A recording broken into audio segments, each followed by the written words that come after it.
your invitation for taking part in this event in which, well, my relations through mercury, where I started as a geologist of mining research.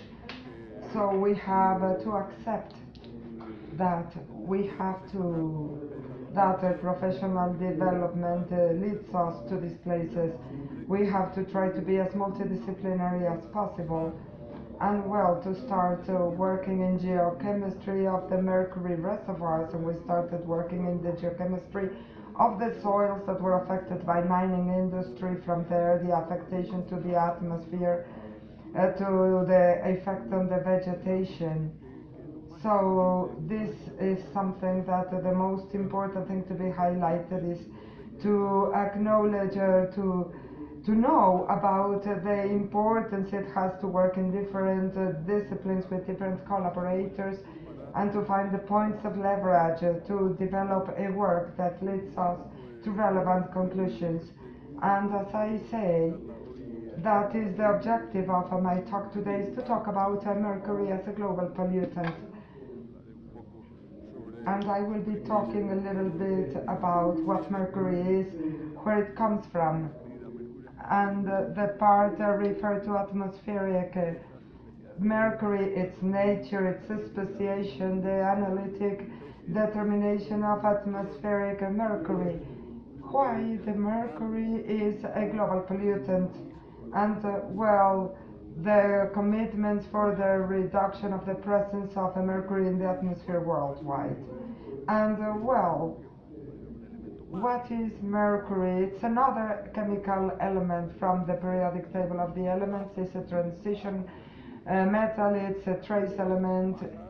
It comes in very low concentration, one of the lowest in metals. It's also a heavy metal, and those are potentially toxic, but in this case it has clearly shown its toxicity, so it is toxic. And it is within that group that is called potentially toxic elements, and the most interesting things that makes it very different from the other elements is the only metal in which we can take it like this. It's a liquid in the temperature, in the ambient temperature. We can do that with ferrous, but it will affect the skin of our hands. So the only thing we can work at ambient temperature with the rest of the properties that metals have in a liquid state is mercury. And with the inconvenience that it is in liquid state, but it's also being issued to the atmosphere. And that has happened for many years. But the mine Salmaden, where I worked, this is the deposit of a mercury, and it has a free access. Even the wife of a co-worker had a bath in mercury, and there was no problem. And I want to see if effectively that's something you were doing. It's very funny to sit there. You float on mercury, and currently all of that is very controlled. It is not so anymore, but that was the main problem. The contact of the skin with the mercury has no problem, but the fact that the mercury goes to the atmosphere and we breathe it, that's the problem. It also has another singularity that's very important, that has made of a mercury an element that has dispersed in the whole world from the very beginning, and that is that the element is cinnabar. That is a unique element due to his red color, and the red color, that color that is so appealing, the color that has been identified as the color of the royalty by Mesoamerica in the Red Queen and the noble people of antique Rome. All of that makes that mineral to be so important. Before being used for obtaining mercury, that had a series of applications that in those times were not so important. Well, it was used for a red dye of cinnabar. The mercury started being extracted fundamentally to obtain this red dye, and only by the discovery by Bartolome de Molina in Pachuca of the amalgamation method for mercury, they started using it in the industry. It was an element that evaporates, that sublimates, and that is from the liquid state in a high, it's an element of a high vapor pressure, even at the ambient temperature. You have in this little video, you can hardly see it. We will see how, in spite of not being an active gas, you can see how the vapors leave the mercury at ambient temperature. And well, we turn off the lights, and with an infrared camera and a simple device, we can see that mercury is emitting vapors to the atmosphere. It is disseminating in the atmosphere and generating an atmosphere loaded with vapors of mercury. Not only from the liquid state it goes to the atmosphere, it sublimates from some solid compounds. The mercury chloride is the best known. It is the corrosive sublimated. You get together these two words that sound horrible. It is sublimated and corrosive. Well, nevertheless, it has been a compound that for a long time in the chemistry and the alchemy, the mercury chloride is a corrosive sublimated. It's an element that has found good applications. And in relation to this, we could talk a lot about applications. Where we leave it here, and we go to the problem of its toxicity. Many of the compounds or the species of mercury are highly toxic and have been the cause of important accidents and incidents for the environment of human health. The most well-known are the intoxications of methyl mercury in the Bay of Minamata in Japan. Hundreds of thousands of people were affected by neurological problems due to the transmission of a mercury in pregnant women that passed from the woman to the fetus, and that was by fish polluted with methyl mercury. And the other case, the other important case that was at the same time, and that gave more importance to the topic of mercury, was the case of ethylated compounds of intoxication in Iraq. The thing is that disappear in the chronicles that people made bread with treated with ethylated compounds, and it gave red bread, and the humanitarian organizations that went to Iraq during the drought were proposing this. I don't know if this happened in Spanish or English, that you could say it was toxic, but in Iraq nobody knew those languages, so they started giving it to the hands, saying no, nothing happens, and finally they ended up eating in order to do bread, to bake bread, and that was an intoxication that affected the thousands, hundreds of thousands of people, and every time they had a drought, they had the same problem. The problem was prevailing for a long time, because these things continue happening for many years due to that. Well, it was either a responsibility or being hungry, so we have to be fair. When you are hungry, even the red bread it could be eaten, I think, if you are very hungry. And that led us to talk about the main toxic compounds of mercury, and we have to say that plastically everything, but we have also to say that there are some that are more toxic than others, and the champs are methyl mercury, dimethyl mercury, that it's also for skin contact is lethal even in low concentrations. It is a compound with an immediate toxicity that kill by contact in enough concentrations. We have to take this into account. The toxic is the dose.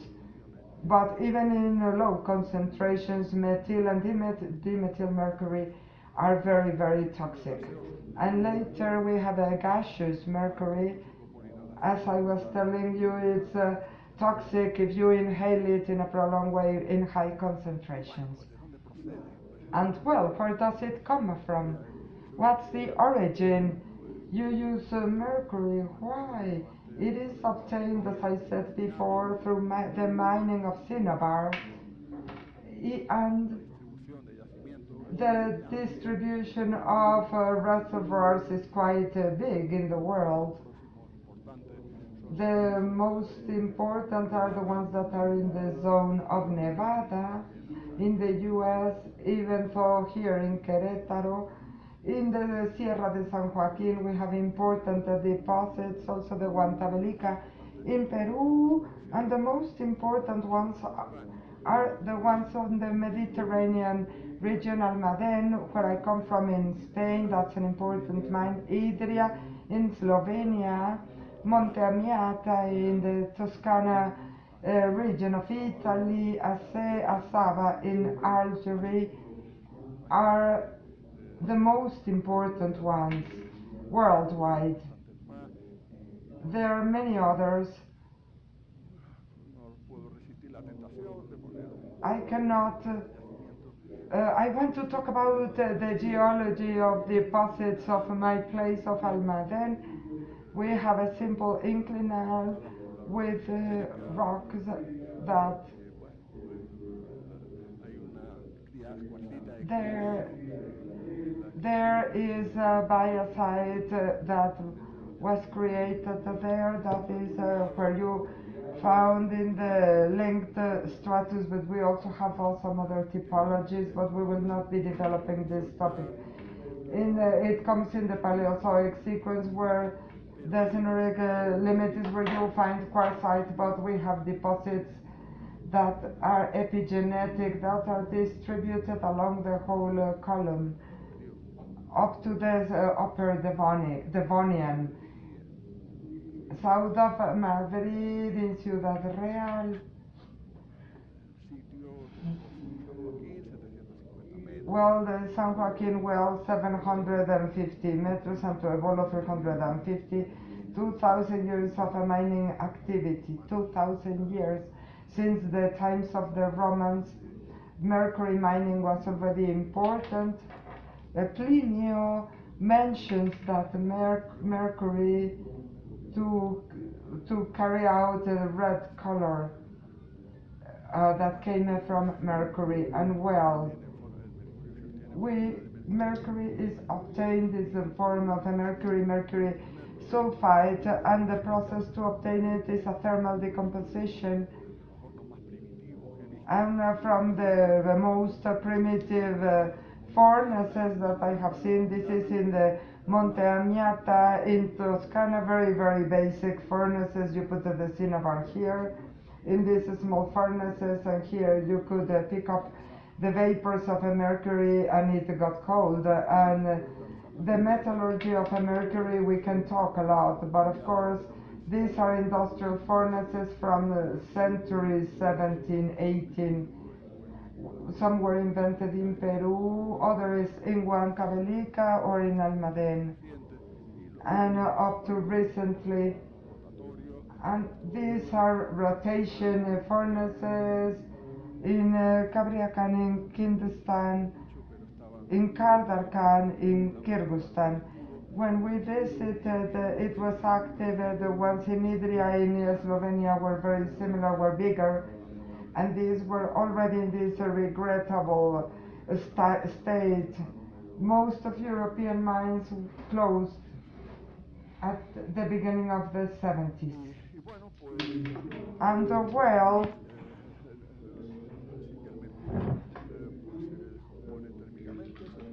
mercury decomposes thermally, you obtain the metal, but any process of this metallurgical process favors the dispersion of mercury in the environment, but also mercury is released to the environment through other processes. The most important one of the anthropogenic ones, on top of mercury mining, that is carbon combustion. Carbon contains as a trace element the mercury, and the combustion of carbon, if it is not properly treated, favors releasing mercury to the atmosphere, and natural processes such as volcano emissions or wood fires also contain a trace mercury element in the plants and in the fires that affects big masses. A good amount of mercury is being generated. And well, the industrial use of the element or the industrial processes that imply the presence of mercury disseminate its presence around the globe. You would think the main sources of emission are in Idria, in Almaden. Those are the emissions of mercury by the combustion of carbon in Asia, in the center of Europe, in South America, and so on. The emissions of mercury, the presence of mercury in the atmosphere is much more active with the processes that the mining of mercury is, and the small facilities where you process a lot. But of course, out of these metallurgists is to prevent not to have mercury in the atmosphere. But the use of mercury, when you break a thermometer, for example, the vapors and so on, the emissions come more from the use than from the extraction. And well, all of this takes us to focus on atmospheric mercury. The presence of mercury in the atmosphere is constant. It always has variable concentrations of mercury, small or big, bigger in some of the places. But any natural presence of mercury in rocks and soils represent a possibility of having the element in the atmosphere later. Mercury is emitted, the plants exchange mercury with the atmospheres, and all of that causes always to have a mercury in the atmosphere, and human activities that involve the element, rocks that contain the element, or minerals that are sources of emission for mercury vapors. And as of these sources, the vapor disseminates in the atmosphere, and the concentrations, bottom hole concentrations, have to be between 3 and 10 nanograms per cubic meter, and these are concentrations. Here we could have a 5, I do not remember the ones we measured here, isn't it, Carlos? But we saw concentrations, and well, those concentrations in the bottom hole are very far away from the levels of reference and certain effects in human health that are gathered in this table. That and the one that we see, this comes from the EPA, once in a lifetime, or this could be utterly high, or this come from different exposures and a reference of time, and these are the levels exposed to 1.7 million or 9 millions of nanograms per cubic meter represent the risk, because once you breathe that could get a direct effect. And these are the labor scenarios, concentrations that should not be surpassed in the labor environment, or that require you to have a protective mask. If we are working in an environment with these concentrations, we have a measured concentration such as this in a greenhouse, and they reach this type of concentrations because you translate some samples that were treated with mercury chloride, and that sublimates, and that makes the collections to generate vapors, and that's a problem. And later, this level of exposure without known negative effects, and the level for the chronic exposure that is around 300 compared with the normal values. We know these are not preventable. This will be here either we like this or not, and mankind has lived with them all the life. They have always been there. Mercury is present in nature, and these levels are the ones that we have to see, not to surpass for the exposure. And well, from the geochemical point of view, the atmospheric concentration of the bottom hole or the source area or polluted areas can follow normal distribution patterns. Here we have the logarithm of the concentration, here we have the frequency. So this is a bimodal concentration, and we see that it's typical. And other important aspects of the atmospheric mercury is the speciation. The mercury in the atmosphere could appear in three ways. That would be elementary gas mercury, reactive mercury, and the addition of these three species is called the total gas mercury. What happens is that total gas mercury and elementary gaseous mercury is practically the same, because 99% of the total of total gas mercury is elementary gas mercury. So here we have teams that tell us if this represents, or if the reactive mercury represents 3 in 1,000, or the particulated, and so on. These are very, very low percentages of the total gaseous mercury. And here we have the representation of different possibilities of exchange in different environments of each one of these species. In general terms, the emissions to the atmosphere are elementary gaseous mercury, but also there are emissions of a particulated mercury, and the exchange with the soil is GEM. The dry exposure includes the three species. The dry deposition with the plants include the GEM and the particulated one. No, I mean the reactive and the particulated one.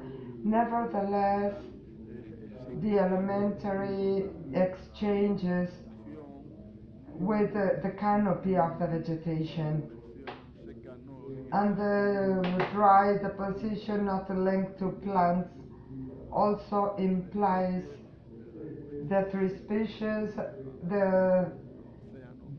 The dry deposition later in the oceans, and there are also processes of exchanging the three species, the same as the accumulation processes of mercury in the soil coming from the mercury accumulated in the vegetation, so through little folds, and these produce changes. And here we have the main problem that is released, and in the waters we find lots of reactive mercury that generates problems with the fishes. So, well, elementary mercury represents the main presence of mercury in the atmosphere, and it is emitted in this way. The atmospheric residence time can be years, and besides the problem with the plants and the process that is more evident in the sites where there is a very high concentration of mercury is that it concentrates and combines with sulfur, giving origin to a sulfate that is the schuettita, that is very stable in the atmospheric environment, and you can see the mineral that is the color of a yellow or lime yellow, and mercury has condensed and it reacts with the sulfur in the atmosphere and gives way to this mineral, and the toxicity is high in high concentrations, as I have said before. And the gaseous, reactive gaseous mercury represents the ionic species of a mercury formed by the oxidation of elementary mercury in the atmosphere and processes of oxidation, or the atmospheric agent that are recognized oxidizing is ozone, with many questions now. It's not clear that what is the paper of the ozone, and what seems more evident and more clear and more direct relation is with the presence of the atmosphere of halogenated elements and the oxides of the halogenated elements, in particular brom.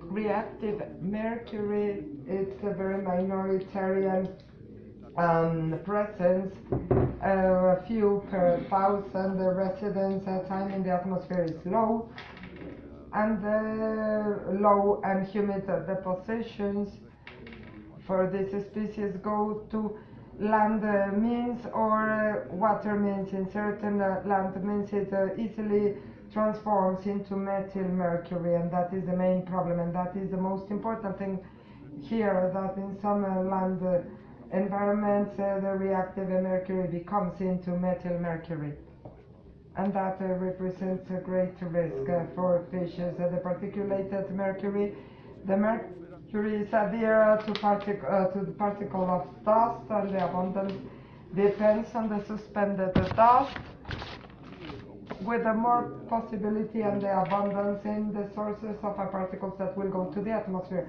Normally these are drugged particles that already contain mercury, but they combine with mercury. In the case of a mining area, these are particles that come that are dragging from the crusher, and the particles include the cinnabar, and the wind transports them. The wind is the main mobilization agent, and when there is no wind or rain, the deposition occurs, and that establishes an important possibility of having a dissemination of the element and to pollute places.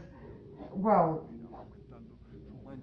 and you will have a spot of mercury due to the regional dissemination and that go to the soil, and that is due to the processes that we have checked.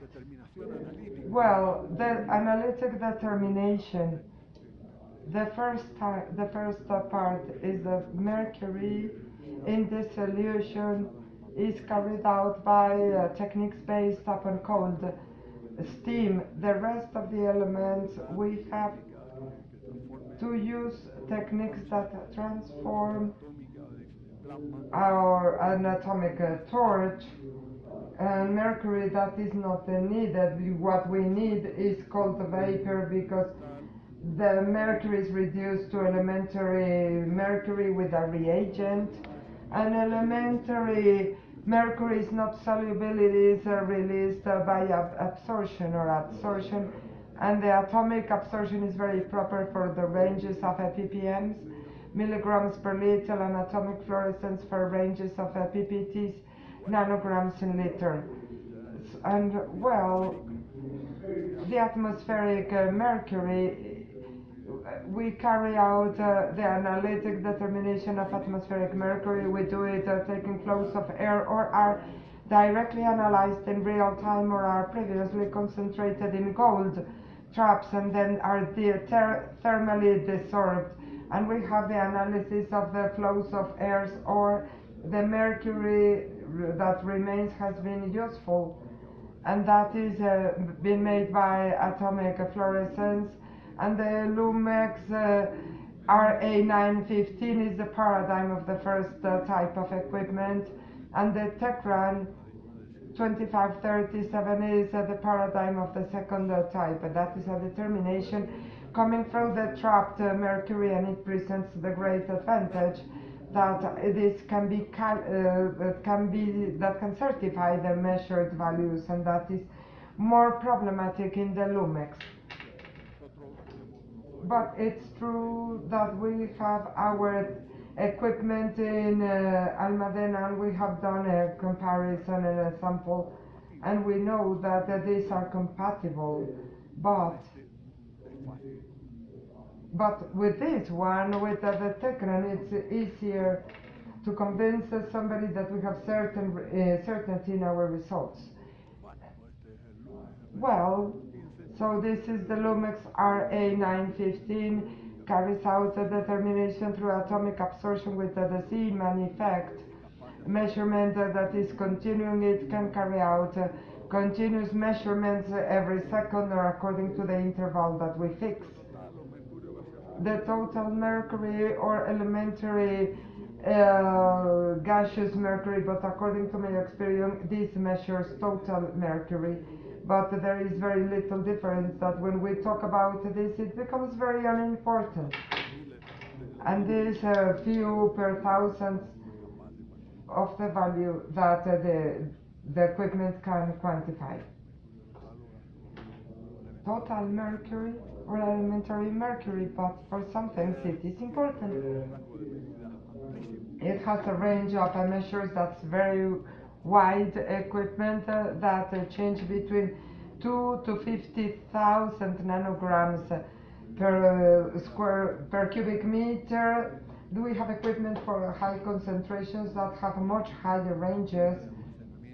It has the possibility of storage of data in the internal memory in the data logger, or it is connected by cable to other equipment, and this implies that a very interesting possibility of measuring with the support of a GPS on a vehicle. We can walk on the field and we register the concentration of a mercury every second, every 10 seconds, or every time we need. And if we have a GPS, later we can say where the sampling comes from, and we can carry out a graph of the evolution. The other equipment, I'm talking about these two because these are the ones I know better. I have no interest in working with them, but those are the ones I know. And the Tecran is atomic fluorescence, with which it is more sensitive, more precise.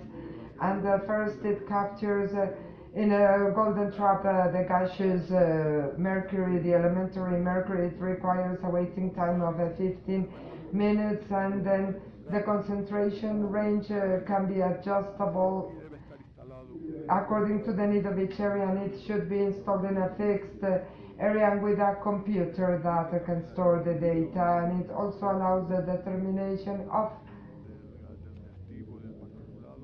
the particulated reactive mercury 30, 35. We also have it that allows the determination of a reagent through absorption and adsorption with the potassium, or this complementer that allows the determination of a particulated due to the retention of the particles. And then these are the units that carry out this process, or the nuder in the denuder, or the pasting one for the retention of the particles. And then all of these, well, the result goes to the same unit 2537 that carries out the mercury analysis. And with any of this equipment, it is fundamental to have a meteorological registry that covers the measuring time, meteorological stations. I've seen it here installed on the top, the meteorology and the complete velocity and direction of the wind, the solar radiation, temperature, and the rain are factors that have a great influence in the presence of mercury and its species in the atmosphere. So the meteorological data are utterly important. You can have it with your own station, or where data registered by any other station that gives us this data. If there is a city nearby that has a station, can give us their data. And well, once we have determined the determinations, we want to know what are the meaning of the results.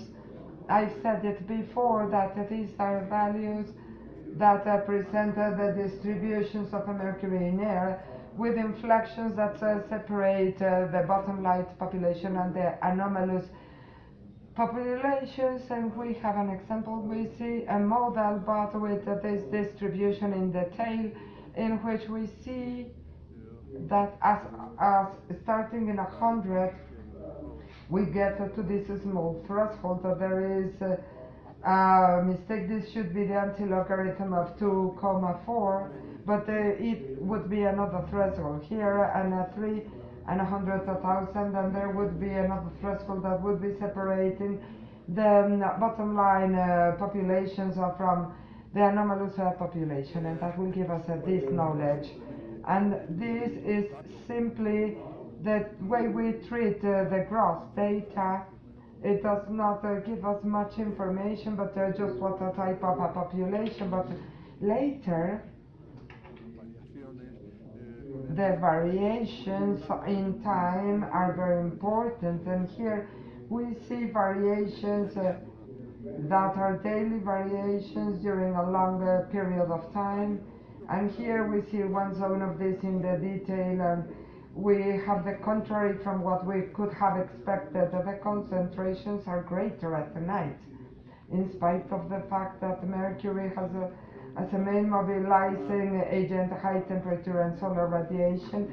When you carry out experiments, you discover that is that way, but when you measure in the field, you find the contrary. The maximum concentrations are at night, and but in every area we found it so.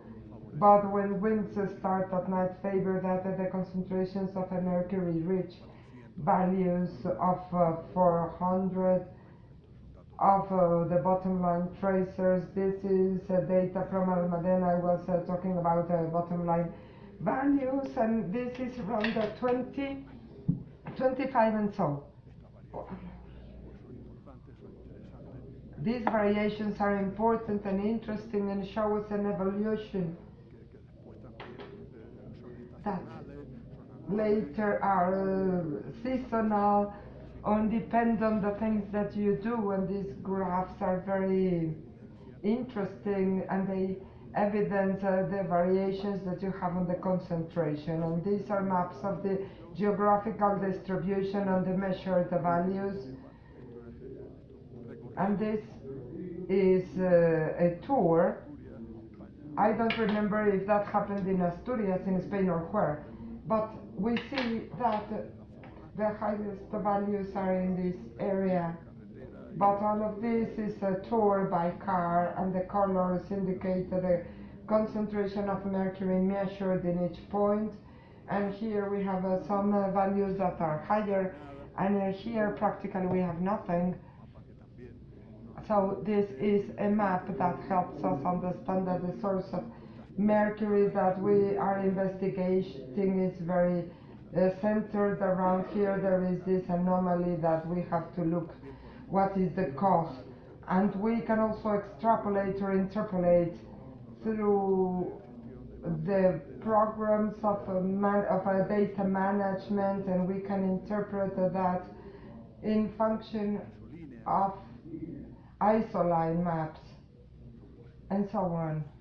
These are possibilities, and well, all of this also takes us or reminds us of the importance of this. Is it really a global contaminant?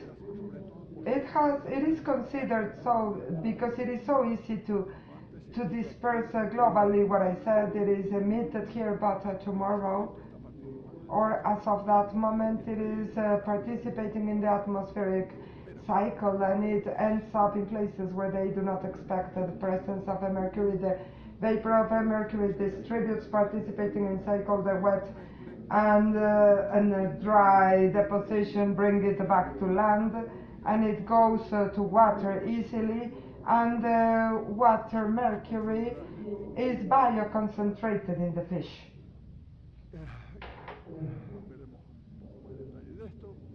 Let us see this in a little bit more detail. The emissions we have talked about, natural emissions, oceans, volcanoes, polluted soils, re-emissions of vegetations, wood fires, and the human one and the anthropic ones. The different industries, natural gas, carbon, and oil facilities that have a huge, bigger concentrations of mercury. They are quantified here, but well, the emissions and the numbers by different authors that interpret the data, and here we have some authors. They say that the naturals are around 70 and the human ones 30. Other authors say it's 50-50 between anthropogenic and anthropic. There's a lot of debate and a lot of data and information, lots of interpretations and models. And well, what is this about? What can we do? It's just as the greenhouse effect gases. But what we can do, what we should do, what mankind wants is to reduce human contribution. Mankind will continue every time a volcano releases mercury. There is no way to control it, but human industries that generate mercury, there we can do something to restrain it.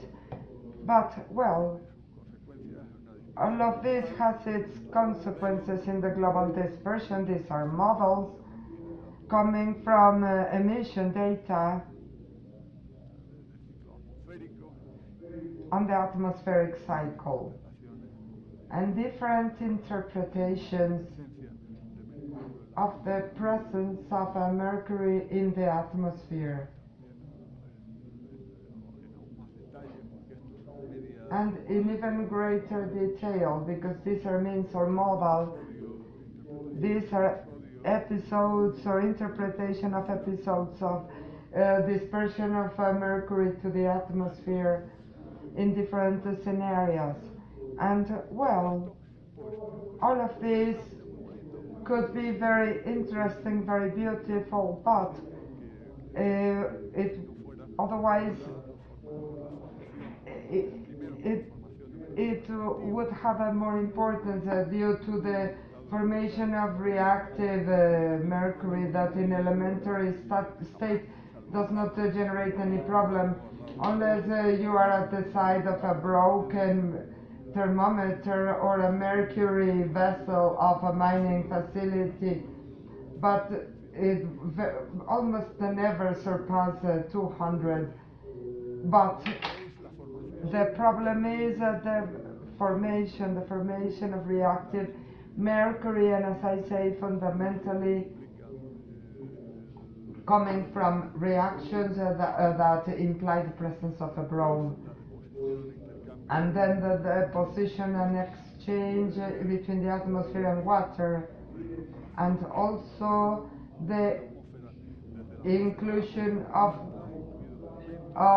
the canopy of plants, mercury, and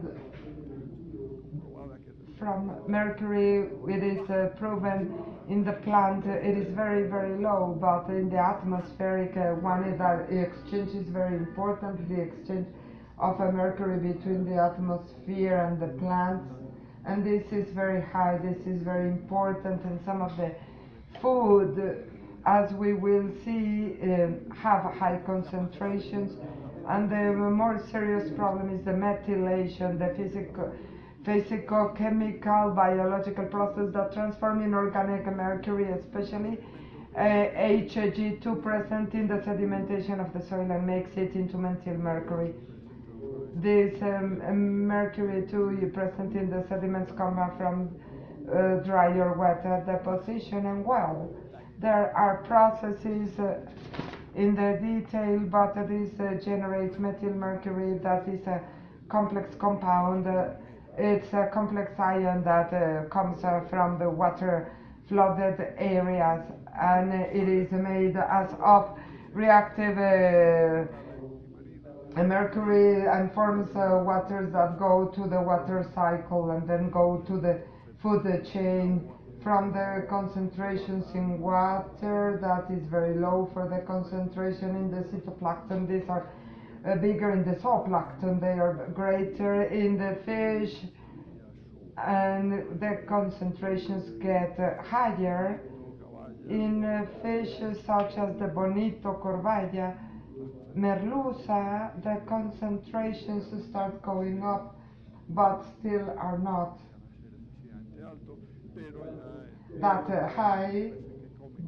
But in the fish that eat big fishes, the red tuna, the level is high, and the bigger the fish, in the whale, in the dolphins, shark, the concentrations of mercury in the form of methyl mercury are very high and represent a real risk for human health. So, well, why it is a global contaminant? Because through all of this process of a accumulation and bioconcentration and bioaccumulation generate toxicity, especially in green leaf vegetables. This is a slide I presented in many conferences, because the levels that come to olive oil, the region of Castilla-La Mancha produces olive oil, and we analyze the leaves and the olives and the olive oil. From there we saw that it is lower than the legal levels. The maximum level for food is below this value. When you get the olive oil, it represents a problem. It has a concentration above what an edible olive oil should have. In any case, we see that the higher concentration it's in the leaf. And also in other foods, we also see that effectively the lettuce without being washed, while those that are fruits, such as a courgette has a low concentration, and the potatoes in the peel it has a high concentration. In some fruits such as the strawberry, well, we see that effectively green leaves inside of the potato and carrots also represent a risk. So, and this is by atmospheric way in the waterway is the bioconcentration in rice, and that seems to imply in this topic, I have not studied it enough, but it seems that the process of having mercury in rice implies the presence in the rice of a methyl mercury, not in the less toxic form of a mercury, and that has generated health problems related to eating mercury with the cadmium, arsenic, and mercury, and that is something that generates a problem. And the bioaccumulation and the bioconcentration, biomagnification of a mercury in fish. Mankind is trying to limit all of this through commitments for stopping using mercury. The oldest was the Mercury Export Ban Act of year 2008 from the US. It's also important the Cleaner Act, the Community Strategy on Mercury of 2005 in Europe, and the agreement of Minamata that currently is the world context that regulates the use of mercury in the whole world.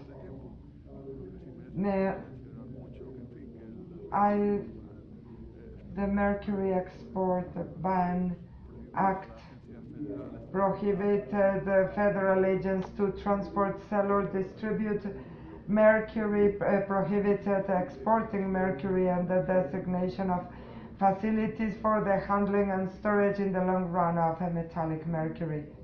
Here something should be wrong.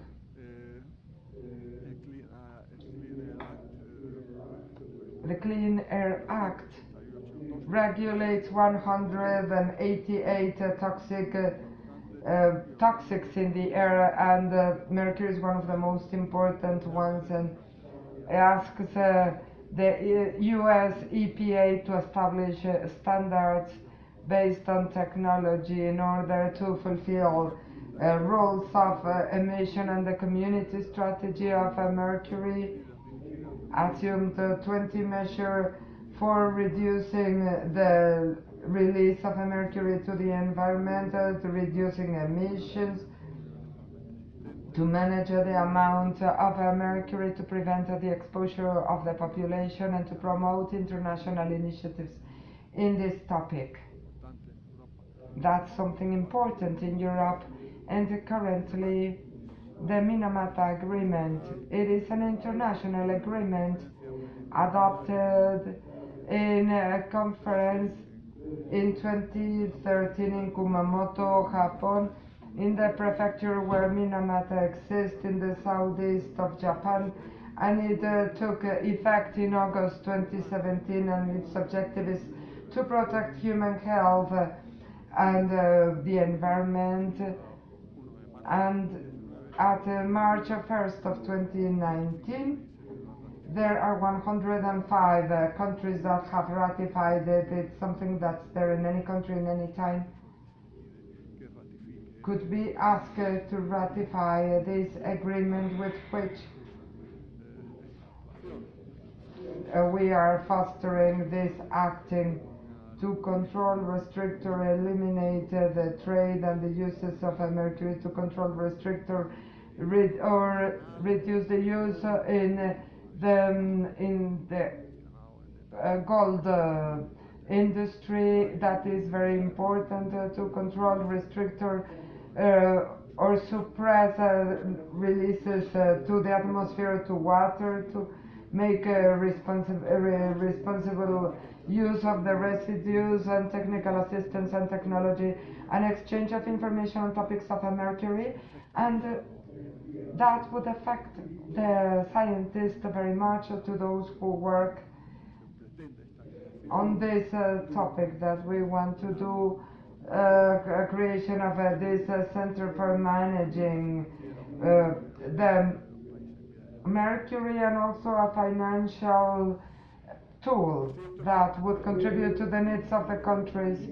And this is all very good, but I have not seen the financial tool, and I have not seen that, but I have only seen the pressure by law enforcement to prevent the emissions, but without favoring this mentioned here, to do it through technical assistance, to technology transference. Maybe there are people who are having access to funds, but of course what I have seen, and I have worked on this topic in all South America, from Venezuela, Colombia, Peru, Ecuador, Chile. I am missing one, but especially in Colombia, I was in the times when there was the change. We had signed the Minamata agreement, and they were very interested, and people were very interested in carrying out the change, but there are no measures to help this. They know they have to do it, but they are gold miners, and sometimes all the production is a small amalgam of a few grams, and I don't know if that is necessary, if that would justify to change their systems for more complex systems. And that is in the case of cyanidization, the use of these compounds for the separation of mercury. and those generate other problems, the cyanide, and that would be cyanide salts of mercury, and that would be worse. The idea is there, and the agreement of Minamata has caused to close some of the plants in the world in the emission that were very bad in the emission of mercury, and have cut the emissions, but of course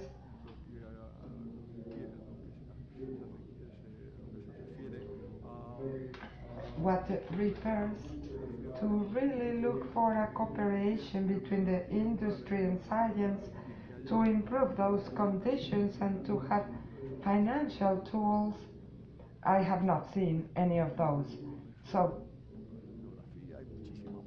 there is a little bit of a bibliography, there are many more, but it is easy to find them if you look for them. Anyway, you can look in the internet for this data, this figure.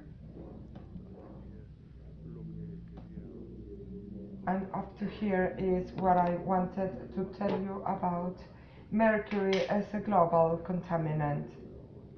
And I'm here to answer any question you could have.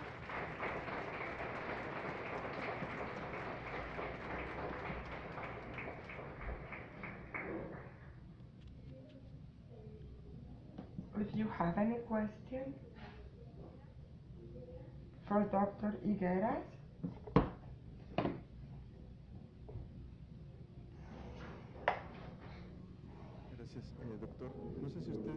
Thank you, doctor. I don't know if you know, is it true that these uh, saving bulbs, is it true that they contain mercury? Oh yes, of course. These lamps have lots of mercury, and many long lamps have their retroillumination with these tubes, and they contain mercury, and the bulbs of low consumption also contain it. And they should be disposed of properly. Yes, of course. Yes, you're right. There are so many things. But yes, the technology has other problems. But yes, yes, it does not use mercury, the LED technology.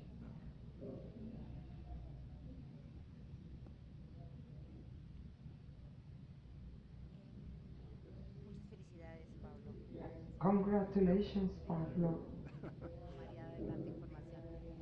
I'm always overwhelmed by so much information. I have questions, one related to the impact in a human being and the other related to transformation. First, the transformation one. Do you have evidence that in some cases the fraction of reactive mercury could be higher? For example, in areas where the concentration of bromides could be very high, for example in volcanic areas. Truly is that my experience with that has been quite negative.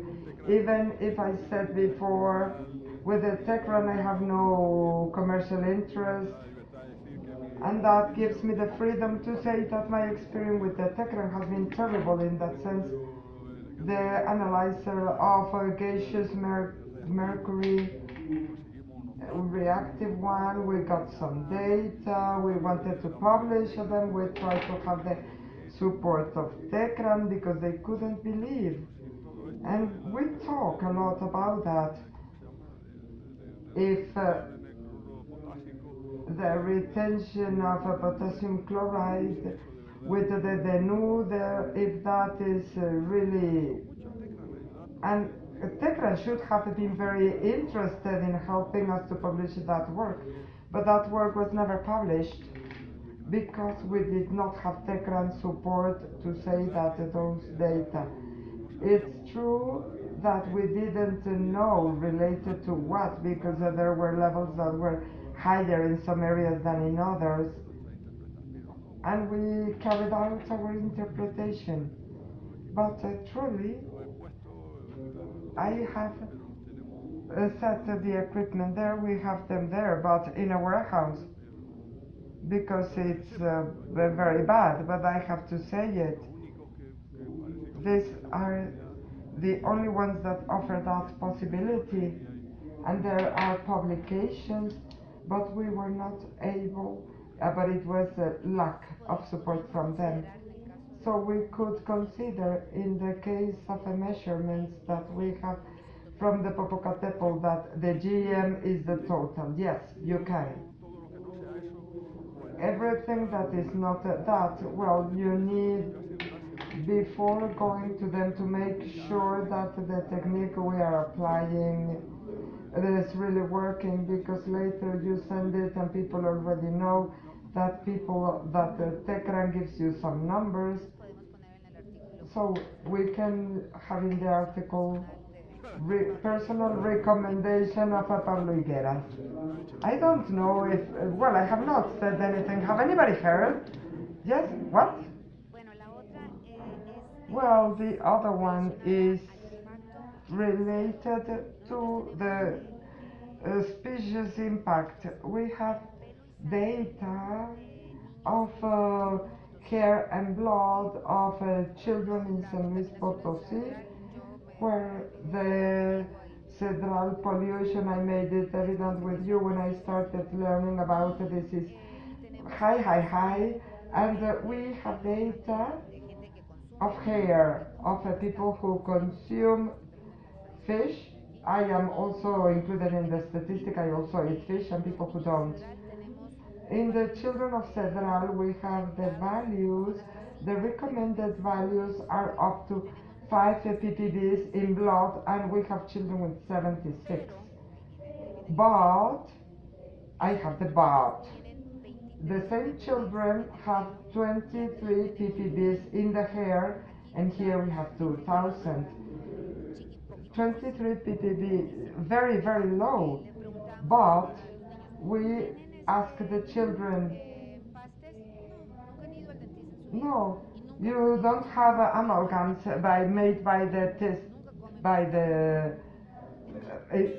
dentist. They never eat fish, but they have mercury in the blood, very high. And that is the difference, and that is what seems to be. What I understand is an equilibrium. There is no equilibrium of mercury in the body that makes that in the hair it goes. Let us talk about very contaminated children in Cedral. It never equilibrates inside of the system. It is still metallic and particulated mercury. Mercury is always released in the urine. Both, yes, both can be released from the body. It's an issue of time. Anybody who has had an very high exposure to mercury with the time can release it. Thank you so much. Yes, there is always a release of mercury. There are some questions that have come through the link that was presented by menti.com. Two of them are summarized. After all the commitments mentioned in Minamata and so on, have you seen a reduction of mercury in the atmosphere? Yes, it is true. In the conferences of mercury as a global contaminant that have been carried out every 2 years, this year or last year it was in Boston, I think I remember, and this year we went to Krakow, and we also mentioned that in general terms it is detected that the concentration of mercury in air are reducing. And some of the questions: is there any way to decompose the mercury that is already present in the atmosphere to make it less contaminant? I would say no. It is a very such a wide process. The atmosphere is so big that we would want any of these contaminants and to find a way to prevent it. In Almaden, the concentrations of mercury that were so high in a given moment they planted pine trees to purify the air, and that band of pine trees was, we have analyzed the concentration of mercury in the leaves, but that they really clean the atmosphere, well, no. And capture measures, no. Chemical measures that prevent the transformation, and that is important to have. A mercury in the atmosphere, it's inevitable. The problem is the transformation. We can limit the presence of a brome in the air. Well, that's another question that we have to pose before the engineers. Doctor, congratulations for your excellent presentation. More than a question, could you please tell us more about the rice? That calls my attention a lot, because it's a staple food in many countries of the Asian tigers, and also here, not comparable to maize, but it calls my attention. From all the wood fires that we have had recently in Spain, in Portugal, now that we have one in Russia, in Mexico we have had many.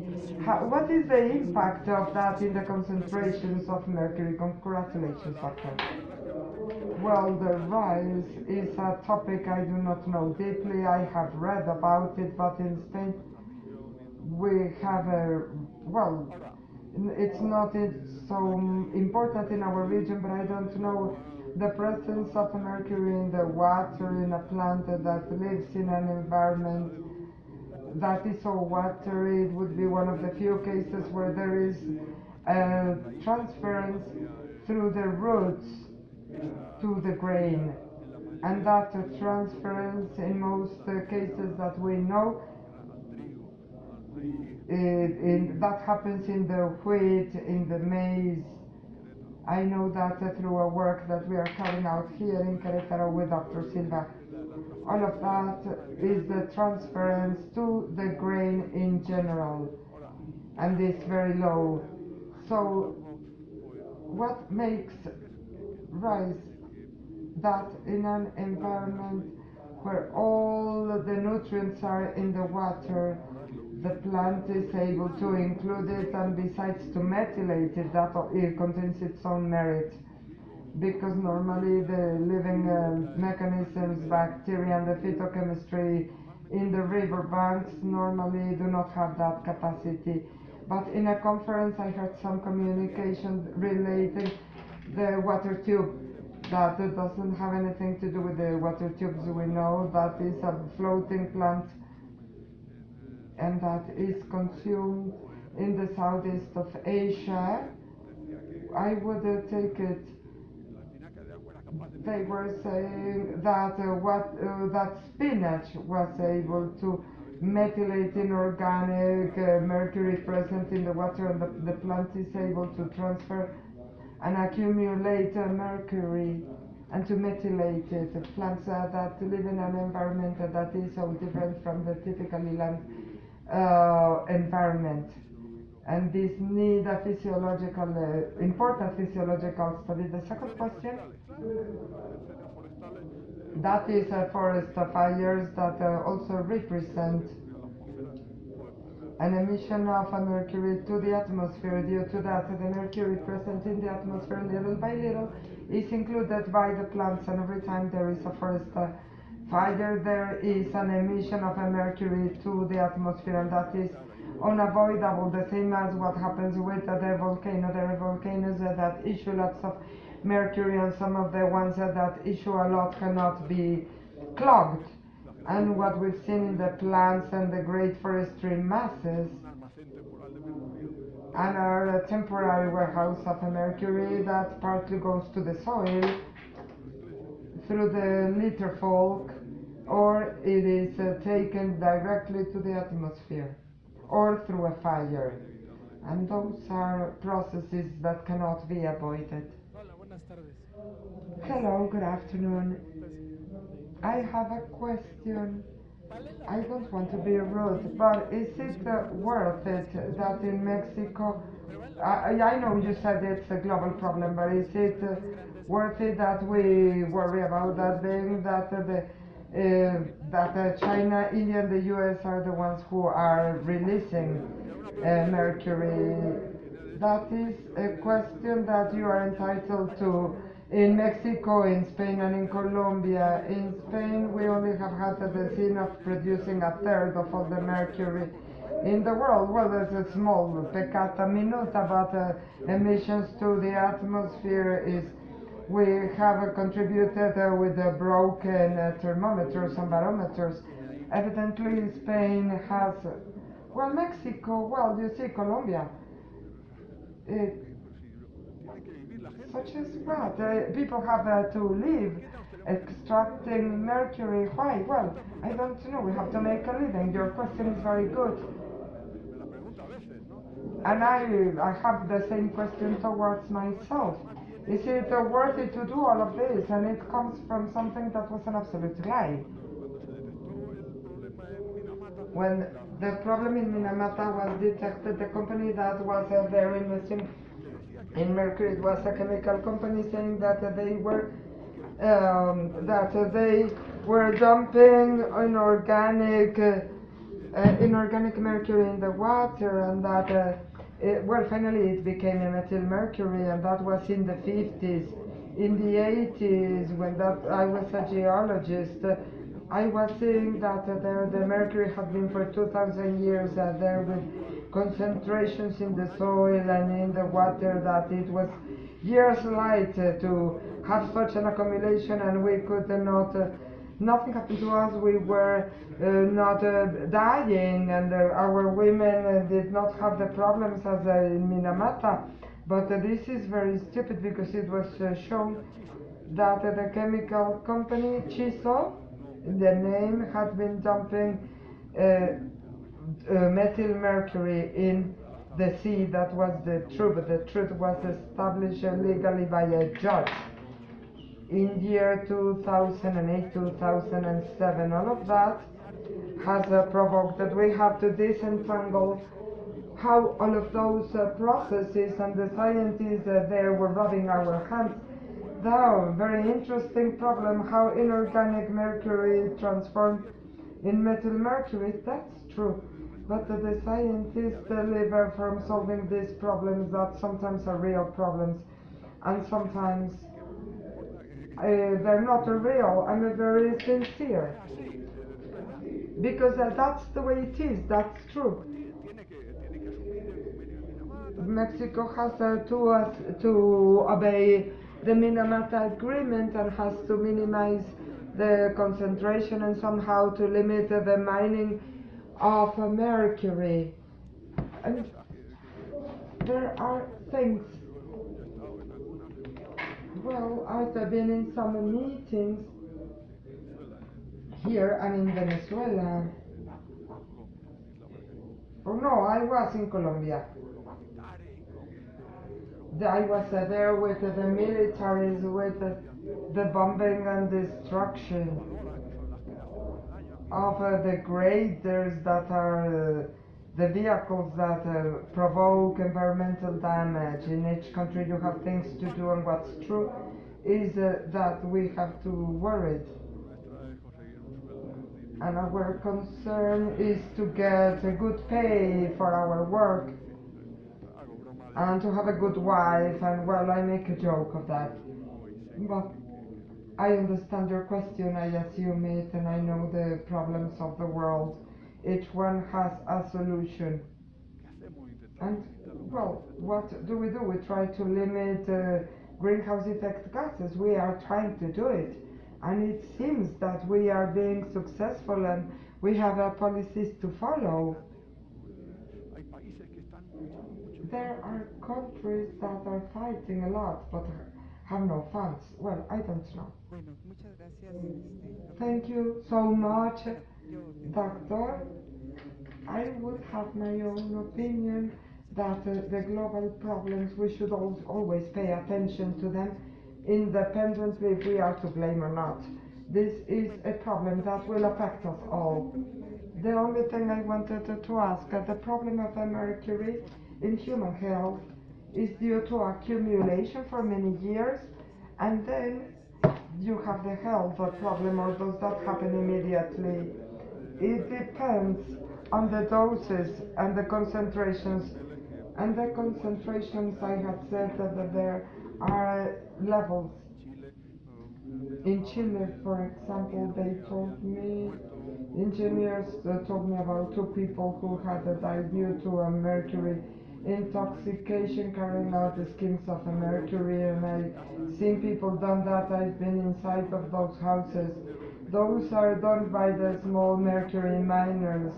They burn the amalgams that are 50 to 70% or closer to 90% of a mercury and 10% gold, and take a torch and burn it like that. The concentration of mercury saturated all of our equipment, and none of us who were there were falling dead. And a chronic affectation, yes, of course. Chronic affectation that has its neurotoxicity, and I don't want to tell you more stories, but in Almadena, people who were working in metallurgy, when they were having years, they said, oh, when they started losing their head, and you lose your mind, and that is the syndrome of the Mad Hatter. And the Mad Hatter is a character of Lewis Carroll and Alice's Adventures in Wonderland, and that's precisely because they were using mercury for the material of the hat, and that the main effect is neurotoxicity, and the main of all of them, because for that you have to be working in a place with the presence of a mercury. The worst of them is the teratogenic effect due to inhaled mercury and the consumption of a fish with high contents of mercury during pregnancy. The woman is mercury crosses the placenta, and the pregnant women are the ones who should never go to mercury mines and should not breathe in a room where a thermometer has broken, because that reaches impressive concentrations, and they should never eat fish or big fishes, and that's the problem. And the last thing, doctor, I was saying that in one of the main sources of mercury it was carbon combustion, forest fires, but carbon as such carries a lot of mercury. Each carbon basin has critical levels of mercury, and some basins have concentrations that are very low, and others where it increases. So it seems to be that the China and the Southeast of Asia, when we bought our first Lumex, I was in Almaden, but I was close to Puerto Llano, in the province of Ciudad Real. And in Ciudad Real we had the thermal a thermal unit that was turned on with carbon, and the problems were bottom line problems, and now we don't know by what technology they gather the gases of the emissions or the ashes. I don't know why, but we never found difference. The levels in Puerto Llano was 5 nanometers per cubic meter. Where is it? We have had a polemic with that. An ecological group had said that the thermal centrals were issuing I don't know how many kilos of mercury to the atmosphere, but we never found it. It was zero. It depends on the basis, the basin, the technology, and so on. Thank you. Thank you so much, Doctor. Thank you so much for this universality of knowledge that you've come to nourish us with, and our interest for these acts leaves us with many questions. Besides the benefits that this element, well, you gave us a universal narration. Then the science and mining measurements in the technique and research. Doctor, when you talk to us about your professional work in several countries where you have been, I wanted to ask you for Mexico. Have you carried out a research study? Because in this, I have been working in Michoacan's coastline, and there we have known that lots of people who consumes, I don't know if it is the water or the fish, but their neck has become wider. This could be, or if any contribution by you for Mexico has had an echo, an answer. Thank you so much, Doctor. Yes, with respect with health problems that are not directly related to mercury. I think this is not related to mercury because of this type of inflammation. Well, I have never seen it. It affects the health of the mouth. You start getting aftas, these little blisters, but problems of other type, I've not heard about them, that they produce this effect. And regarding the topic of mercury here in Mexico, I have collaborated with Dr. Canete in an area with the presence of a mercury related to volcano activities, and we are with Dr. Ophelia Morton in what you said of the area of Cedral in San Luis Potosí, and we are also starting seeing the problems in the San Joaquin mountain range everywhere. These are problems, different problems caused by the use of mercury. In the amalgamation topic in Pachuca, a topic that is still of interest, but certainly there are many. The problems of mercury related to mining tails, the gold mining of the colonial times, and later, after mining is a topic. Is there mercury mining in this country? But I don't think this type of mining could be authorized. Maybe it exists, but it is illegal. Tomorrow we will see and check if this exists or not. I collaborate with staff. I have collaborated with so many people in so many places that for me it is a pleasure. I am called and I do whatever is needed for the field. I am delighted. I think this is a topic that is very interesting for me. I want to do this contribution to science and to the health of mankind, even if it sounds so big. I have a last question for the doctor due to time restraints.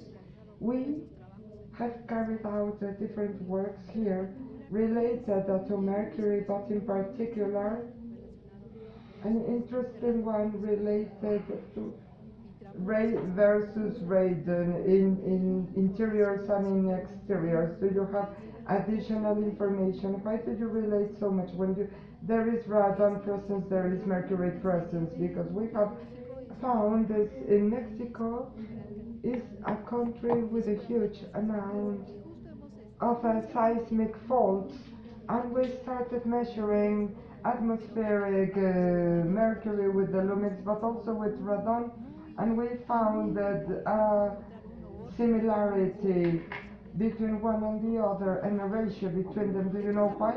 No, it is published. We published the article in a magazine in Muy Interesante. We wanted to know.